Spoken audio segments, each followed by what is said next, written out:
संघका अध्यक्ष प्रिय मित्र बालकृष्ण थापाज्यू, श्रम अभियानका आइकोनिक धरान नगरका नगर प्रमुख, यस कार्यक्रमका प्रमुख अतिथि आदरणीय हर्क सन्तानज्यू, श्रम अभियानमा जोडिनुभएका श्रद्धेय व्यक्तित्वहरू, उपस्थित आमा बुवा दाजुभाइ दिदीबहिनी प्रियजन सम्पूर्णमा हार्दिक नमस्कार छ।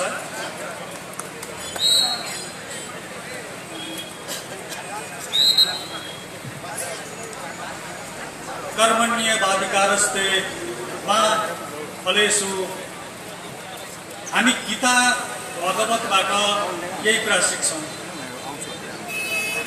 कर्म गर, फलको अपेक्षा नगर। भगवान गौतम बुद्धले भन्नुभएको छ पाली भाषामा, सम्यक आजीवन, पवित्र श्रम गर र जीवन चलाऊ। विद्वान कार्ल मार्क्स भन्नुहुन्छ, लेबर इज द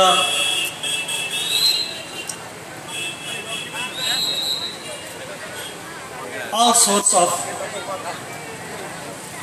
property.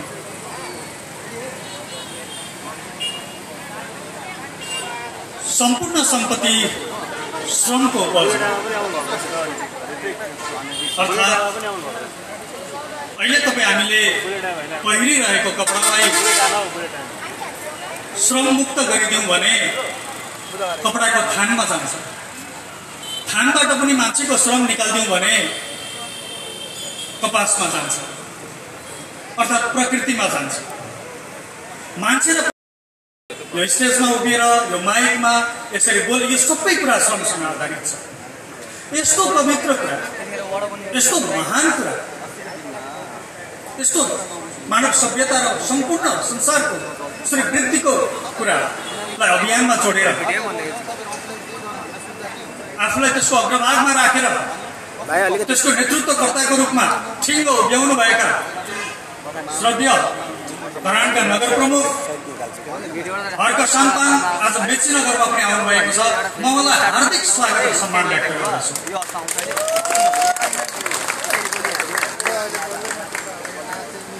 श्रम भन्ने बित्तिकै उहाँले के कुराहरू भन्नुभएको छ म सम्झन्छु। उहाँका खास तीनवटा अभियानसँग म नजिकबाट हेरिरहेको छु। एउटा, उहाँ भ्रष्टाचार विरुद्धको अभियानमा जोडिनु भएको छ र म भ्रष्टाचार विरुद्धको अभियानको एउटा पात्र हुन पनि। भ्रष्टाचार विरुद्धको अभियान जसले सुरु गरोस् त्यो मलाई मेरै अभियान जस्तो लाग्छ। त्यो कुनै दलले गरोस् या समूहले गरोस्, त्यो मेरै जस्तो लाग्छ। म त्यसकै आकर्षणले यहाँ अहिले उपस्थित भएको हुँ। यहाँ लाग्न सक्छ कि अघि भर्खरै अग्रवक्ताहरूले यसलाई पार्टीको जस्तो, यसलाई राजनीतिको जस्तो, यसलाई अरू कुराको जस्तो पनि बनाउनु भयो। परबाट हेर्दै गर्दा मलाई यहाँ चिन्नुहुने साथीभाइ, आमा बुवा दाजुभाइ दिदीबहिनीले भन्नुहोला, यी साथी त एउटा राजनीतिक दलमा थिए, फेरि आज अर्को राजनीतिक दलको स्टेजमा बसेर कुरा गरिरहेका छन् भन्ने लागिरहेको होला। म बडो स्पष्टताका साथ भन्छु, मुलुक रूपान्तरणका निम्ति गठन भएका दलहरूले आफूलाई भ्रष्टाचारमा लिप्त गर्छन् भने ती दलहरू देशका निम्ति हुँदैन। यदि कसैले पनि म भ्रष्टाचार गर्दिन र गर्न दिन्न भनेर प्रतिबद्धता सहित आफूलाई अग्रभागमा उभ्याउँछ भने त्यो सच्चा राष्ट्रवादी हुन्छ। र यो राष्ट्रवादको पक्षमा, यो अभियानको पक्षमा, यो भ्रष्टाचार विरुद्धको अभियानमा उभिनका लागि मलाई किञ्चित आपत्ति छैन। यसका निम्ति दलीय आग्रह भयो भने त्यो छुट्टै बहसको विषय हुन सक्छ। हरेक समूहका साङ्गठनिक स्वरूप हुन्छ, आग्रहहरू हुन्छ, त्यो विषयमा हामी छुट्टै छलफल गर्न सक्छौँ। तर मूलतः यो देशको समृद्धि, दुनियाँको समृद्धि, नट ओन्ली नेपाल, दुनियाँको समृद्धि एउटै कारणले हुन्छ, त्यो कति पारदर्शी र भ्रष्टाचार मुक्त छ भन्ने कुराले। हामी आज अन्तर्राष्ट्रिय स्तरको पारदर्शिताको लेभलमा कहाँ छौँ प्रियजनहरू? हामी कहाँ छौँ भने हामी 65 देखि 70% पारदर्शी छैनौँ। हेर्नुहोस् त, हाम्रो पारदर्शिताको लेभल 30 देखि 35% मात्रै छ। आज रहेको 65 देखि 70% हामी अँध्यारैमै गर्छौँ, अर्थकै गर्छौँ, मिलाएर गर्छौँ। अर्थकै गर्नु हुँदैन, अँध्यारामा गर्नु हुँदैन, पारदर्शी गर्नुपर्छ, जनताका लागि गर्नुपर्छ भन्ने अभियान यो अभियान श्रमको अभियान हो, सम्मान गर्ने अभियान हो। तपाईँ आज एउटा कृषक म खेतीबाट आएको भनेर खुट्टामा हिलो सहित कुनै पालिका या सरकारी कार्यालयमा जान्छ भने उसलाई तेरो खुट्टा धोएर आइज भनिन्छ, तर एउटा अर्को कुनै ठेकेदार हिसाब किताब मिलाउन जान्छ भने तैँले जुत्ता खोल्नु पर्दैन भनिन्छ। यो श्रममाथिको विरोध हो। एउटा मजदुरलाई उसले कुदाइरहेको ठेलाका आधारमा उसको चेतनामाथि अपमान गरिन्छ। एउटा सम्पत्तिवानलाई उसले देखाइरहेको उत्पीडन छ भने पनि उसलाई पैसाका आधारमा सम्मान गरिन्छ। यो श्रममाथिको अपमान हो। यसरी श्रममाथि विभेद गर्ने, विभाजन गर्ने र समाजलाई अपमानित गर्ने कार्यको विरुद्धमा कोही पनि उभिन्छ भने सन्तोष आचार्य त्यसको पक्षमा उभिन्छ। एउटा गरिबको छोरो, एउटा सर्वहाराको छोरो श्रम गरेर, आज पनि म श्रमिक हो, मसँग थुप्रै साथीहरू जोडिनु भएको छ, मिडियाकर्मी हो, स्वतन्त्र ढङ्गबाट आफ्ना दृष्टिकोणहरू राख्ने अधिकार आम नागरिकलाई छ र मैले पनि त्यो अधिकार उपयोग गर्छु। हामी श्रमिक हौँ। श्रमिकहरूका निम्ति श्रम संस्कृतिको कुरा, यहाँले पार्टीको नामको कुरा गर्नुभएको छ कि एकछिन अगाडि, म राजनीतिक दलको कुरा गर्दिनँ। यहाँले दल बनाएर मात्रै यो देशको रूपान्तरण गर्छु भनेर सोच्नु भएको छ, पवित्र कुरा छ, तपाईँको दल सफल होस्, मेरो शुभकामना छ।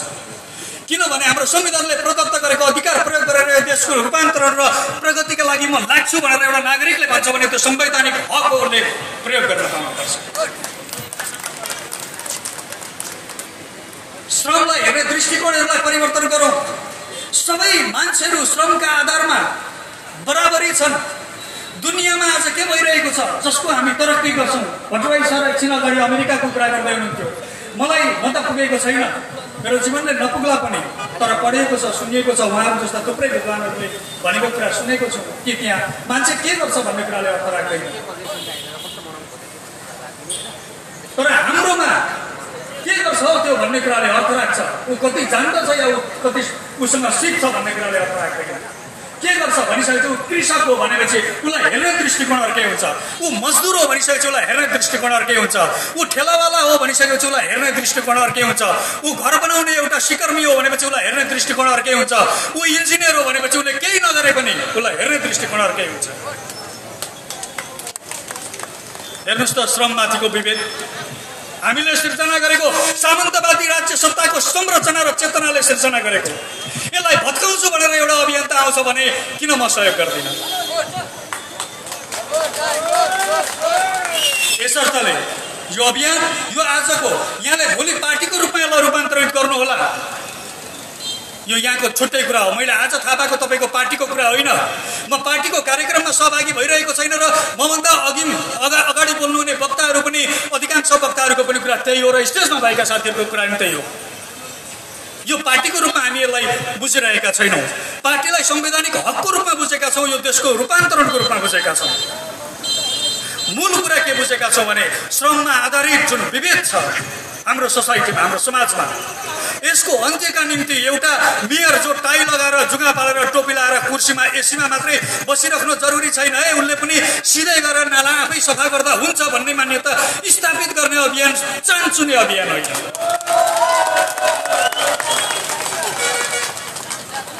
म भोलि त्यसो गर्न सक्छु कि सक्दिनँ, मलाई ठुलो प्रश्न छ। यदि मैले सानो जिम्मेवारी प्राप्त गरेँ भने म बाटोको ढुङ्गा हटाउन सक्छु कि सक्दिनँ? ठुलो चुनौती छ मलाई। तर मेयर साहबले त्यो काम गरेर देखाइदिनु भएको छ, त्यसकारण मलाई सल्युट गर्नुपर्छ। गर्न त बाँकी थुप्रै छ। यो देशको नेतृत्व म गर्छु भनेर पनि अस्ति भन्नुभयो, हामीले सुन्यौँ, हेऱ्यौँ।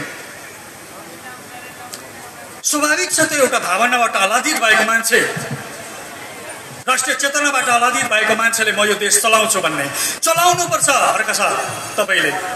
तर त्यसका लागि तपाईँले धैर्य पनि गरिदिनुपर्छ। म आग्रह गर्छु, धैर्य जरुरी छ।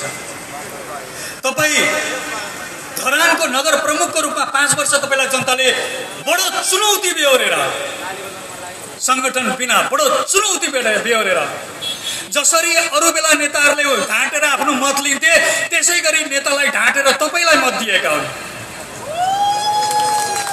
त्यो चुनौती लिएर 5 वर्ष तपाईलाई यो नगर चलाउनुहोस् भनेर दिनुभएको छ। तपाईले अहिले कक्षा बङ्क नगरिदिनु, कक्षा बङ्क नगरिदिनु। तपाईँ जान्ने विद्यार्थी हो, तपाईँ ब्रिलियन्ट स्टुडेन्ट हो, हामीले देख्यौँ, तपाईँसँग क्षमता अद्भुत देखियो। तर तपाईँले अहिले यो कक्षाको परीक्षा पूर्ण गर्नुहोस्, यो कक्षाको कोर्स पुरा गरिदिनुहोस्, यो कोर्स पुरा गरेर आफूलाई स्थापित गर्नुहोस् यो मुलुकको श्रीवृद्धिका निम्ति। मैले अस्ति भनेर दाबी गरेको कुरा ठिक थियो भनेर फेरि तपाईँलाई जनताले पुरस्कृत गर्नेछन्। म त्यो अपेक्षा गर्छु, म त्यो सुझाव यो स्टेजमा छ। तपाईँ आमा बुवा दाजुभाइ दिदीबहिनीहरूलाई साक्षी राखेर भन्छु, हामीले प्रक्रियागत रूपमा यो कुरालाई स्वीकार्न सकेनौँ भने, विधिगत रूपमा हामीले यो कुरालाई स्वीकार्न सकेनौँ भने हामीले स्थापित गर्ने मान्यता संस्कृति अघि हामीले 2 दिनलाई बडो गम्भीरतापूर्वक समीक्षा गर्नुपर्छ, हेर्नुपर्छ र दुवै दिनका सन्दर्भमा न्याय गर्नुपर्छ। यिनले आफ्नै ढङ्गका ऐतिहासिक महत्त्वहरू स्थापित गरेका छन्। ती स्थापित भएका महत्त्व र तिनले प्रवाह गरेका क्रान्तिकारी सन्देशहरू छन्। ती सन्देशहरू र त्यसले स्थापित गर्न खोजेका एजेन्डाहरूको जिम्मेवारी हामीले लिनुपर्छ, त्यसलाई संस्थागत गर्नुपर्छ र अब रूपान्तरणको बाटोमा हामी जोडिनुपर्छ। विभिन्न दल जसलाई परम्परागत शैलीबाट आएका थिए तिनीहरूलाई रूपान्तरणका निम्ति सुझाव गइरहेकै छन्। तर इतिहास हामीसँग कस्तो छ भने सुझावका सन्दर्भमा रावणलाई पनि त सुझाव त दिएकै थियो नि त्यहाँका विद्वानहरूले, होइन र? स्वयं उनी विद्वान थिए, दशानन रावण ब्रह्माका सन्तान, स्वयं उनी विद्वान थिए। तथापि उनका वरिपरिका विद्वानहरूले पनि उनलाई सुध्रियौ, तिमीसँग यत्रो विद्वता छ, यस छ, सारा कुरा छ, तर यो सन्दर्भमा तिमी सुध्रिनुपर्छ भनेर सुझाव दिएका थिए। रावण सुध्रिएनन्। के भयो? हामीले रामायण पढेका छौँ, रामायण हेरेका छौँ, सुध्रिएनन् र परिणाम त्यो भयो। महाभारत पनि हामीले हेरेका छौँ, पढेका छौँ, हामीले पढेका छौँ, देखेका छौँ। आज पनि सुध्रिनुपर्छ भनेर तमाम मान्छेहरू भनिरहेका छन्। इतिहास दोहोरिन्छ या नयाँ लेखिन्छ हेर्न बाँकी छ। हामी सुध्रन आग्रह गर्छौँ फेरि पनि सबैलाई, सबै ठाउँबाट तलदेखि माथिसम्म म समेत सुध्रन आग्रह गर्छौँ। सुध्रेर मात्रै अगाडि जान सक्ने स्थिति आउँछ। त्यसले गर्दा हामीले यहाँ पनि त्यो सन्दर्भमा छोडौँ। भर्खरै मेयर साहब जसलाई अग्रभागमा राखेर साथीहरूले भावनाहरू व्यक्त गर्नुभएको छ, म एउटा कुरामा चाहिँ हार्दिकतापूर्वक अनुरोध गरेर आफ्नो कुरा टुङ्ग्याउँदछु कि हामीले एकजना मान्छेलाई मात्रै निर्विकल्प देख्न थाल्यौँ भने के हुन्छ? मेयर साहबले पनि यो आफ्नो मन्तव्यको क्रममा भनिदिनु, हामीले आज शेरबहादुरलाई मात्रै निर्विकल्प, केपी ओलीलाई मात्रै निर्विकल्प, प्रचण्डलाई मात्रै निर्विकल्प देखेको कारणले यो परिस्थिति सिर्जना भएको होइन। अब उनीहरू त सुध्रिन्छन्। अब सुध्रिएनन् भनेमा अब त्यहाँ रामायण हुन्छ। तर त्यो घटनाबाट हामीहरूले चाहिँ सिक्नु पर्दैन कि? हामीहरूले चाहिँ सिक्नु पर्दैन? सिक्ने कुरा अरूकै जिम्मामा हो, सुध्रिने कुरा अरूकै जिम्मामा हो, होइन? हामीहरूले पनि सिक्नुपर्छ इतिहासबाट, हामीहरूले पनि सुध्रिनुपर्छ र अग्रगमनको बाटोमा हामी पनि हिँड्नुपर्छ। किनकि यो मुलुकले अपेक्षा हामीसँग गरेको छ। यदि यो मुलुकको श्रीवृद्धिका लागि र परिवर्तनका लागि हामी अग्रभागमा आएका हौँ भने हामीले प्रतिबद्धता जाहेर गर्नुपर्छ कि हामी यस्तो सकिने गरेको इतिहास दोहोऱ्याउने छैनौँ। यस्तो फेरि आफूलाई पछार्नका निम्ति अर्को कसैका छोराछोरीले रगत बगाइदिनुपर्ने इतिहास दोहोऱ्याउने छैनौँ भनेर हामीले पनि प्रतिबद्धता जाहेर गर्नुपर्छ। अनि मात्रै हामी यो देशलाई, यो समाजलाई, यो राष्ट्रलाई ठिक ढङ्गले गाइड गर्न सक्छौँ। यस्तो सामर्थ्य प्राप्त होस्, यस्तो सामर्थ्य प्राप्त होस्, यस्तो उद्देश्य बनोस्, यस्तो लक्ष्य निर्धारण होस्। म यो श्रम अभियान एकदम पवित्र, असाध्यै धेरै राम्रो, गान्धीजीले भन्नुभएको छ श्रमयोगी नै पक्का कर्मयोगी हो भनेर। यस्तो राम्रो अभियान लाई आफ्नो मूल उद्देश्य बनाएर सङ्गठित हुन खोज्दै गर्नुभएका हर्क साम्पाङ लगायत तपाईँ सम्पूर्ण अभियन्ताहरूलाई हार्दिक शुभकामना शुभेच्छा व्यक्त गर्दछु कि तपाईँहरूले अब फेरि सुध्रिनको लागि अर्को कसैले ठुलो दबाव सिर्जना गर्नु नपरोस्, ठिक ढङ्गले यसलाई नेतृत्व गर्नुहोस्, नेपालको संविधान र यसले दिएका अधिकारहरूको उपयोग गर्नुहोस्। लोकतन्त्र सबैले फल्ने फुल्ने ठाउँ हो, सबै विचारहरूले सुन्न पाउने ठाउँ हो, हुर्कन पाउने ठाउँ हो। एउटा पार्टीको कार्यक्रममा अर्को पार्टीको जान हुँदैन भन्ने कुरा सकिसक्यो, त्यो सङ्कीर्णता थियो। जाने भन्ने शुभकामना दिने सचेत गराउने आफ्ना कमजोरीहरू भएका छन् भने भनिदिने हामीले यो गल्ती गर्यौँ तपाईँ नगरिदिनुहोस्, तपाईँको यो राम्रो छ हामी सिक्छौँ। यो लोकतन्त्र यस्तो लोकतन्त्र फलाउन तपाईँहरू लागिदिनुहोस्। जेजी आन्दोलनका नाममा जति साथीहरूले, जति युवा भाइ बहिनी छोराछोरीहरूले, ती साना विद्यार्थीहरूले जीवन आहुति गरेका छन् उनीहरूको रगतको सम्मान होस्, उनीहरूको बलिदानको सम्मान होस्। उनीहरूप्रति म हार्दिक श्रद्धाञ्जली अर्पण गर्छु र 24 गतेको घटनामा जुन क्षति भएको छ त्यो धुलो त्यो खरानीमाथि टेकेर फेरि हामीले माथि उठ्नु छ, मनोबल उच्च बनाउनुहोस्, देश निर्माणमा लाग्न सबैलाई उत्प्रेरणा प्राप्त होस्, सबै एकजुट हौँ, कसैले पूर्वाग्रह नराखौँ, कसैले कसैलाई सक्ने योजना नबनाऊ, बनाऊ त यो मुलुक निर्माण गर्ने योजना बनाऊ, एकताको योजना बनाऊ, निरन्तर अगाडि बढ्ने योजना बनाऊ। यसमा तपाईँले पूर्वबाट काँकरबिटाको यो सूर्योदयको ठाउँबाट पूर्व फर्केर यो कार्यक्रम आयोजना गर्दै गर्दा यो अभियान यहाँबाट सुरु होस्, यसको शुभकामना शुभेच्छा सहित आफ्ना मन्तव्यहरू यही अन्त्य गर्छु। धन्यवाद।